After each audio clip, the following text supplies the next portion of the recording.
around the world, quite frankly. And now CNN is reporting a military official who regularly talks to Mattis called the letter of resignation a, quote, dog whistle to anyone in uniform, but particularly through the General Officer Corps, that they should resign if they have issues with President Trump's policies. So what does that now mean for the U.S. military? Joining me right now, former Director of National Intelligence, James Clapper. Director, it's great to have you here. Thanks for coming in.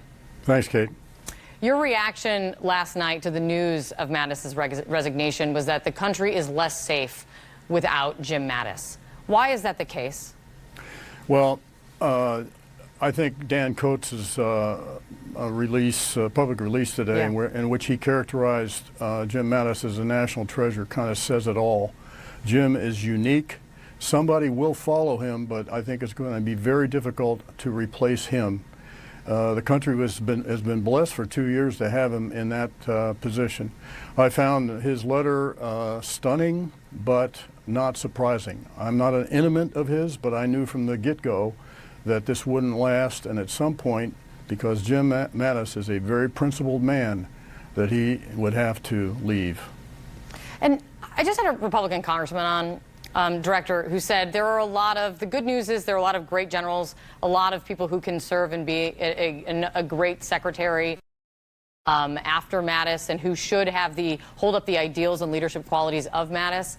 But after reading Mattis's resignation letter, I wonder who you see actually taking the job, because whose views are going to more align with the president's, who is akin to a Mattis. Well, that's exactly the point, and you know, the typical Beltway game here of speculating on who might replace him has obviously already started. But my concern, and I think the fear of a lot of people, is that we'll end up with an echo chamber for the president, who does not like dissent, apparently. He wants complete compliance, and that is not a healthy thing.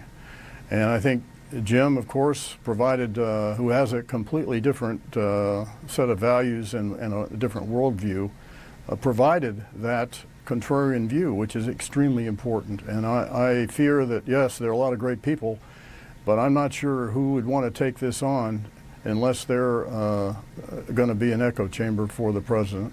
And what Mattis said in his resignation was jarring enough. Why do you think that what the letter doesn't say is just as important? Well, it was a very compelling letter, both by what it did say. It was a tactful and classy rebuke of the president. It was respectful and all that. It omitted at the end the typical line about what an honor it has been to serve in this administration and to work for you, Mr. President.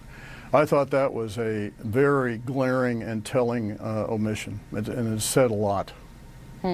That is interesting, because I'm sure you know very well how to write a letter when you're leaving. A letter when you're leaving such an important and high-profile post. Yeah, I've done it myself. Exactly. On Ryan Brown's reporting that I was saying in the lead-in, that at least one military official is now calling his letter a dog whistle to anyone in uniform, that they should resign if this should kind of be an opening for them to resign if they don't agree with Trump's policies. Do you see it that way? Do you think that's what Jim Mattis would have intended? I don't know about being a dog whistle, but I think it serves as a model, a template for someone with principles to express his concern and his unwillingness to serve further. And so it's not just for a message for the military, but I think it's a message for anyone in this administration, notably other cabinet officials. So to me, even in departing, Jim has set the model.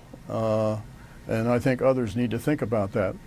Now, I have to say that, you know, what precipitated this was a withdrawal from Syria. That's a lawful presidential order. But I served as a general officer for about 13 years, and, you know, you do think about that. You know, can I serve in an administration where I can't agree with the principles? And I think a lot of generals and admirals, I think, are thinking about that.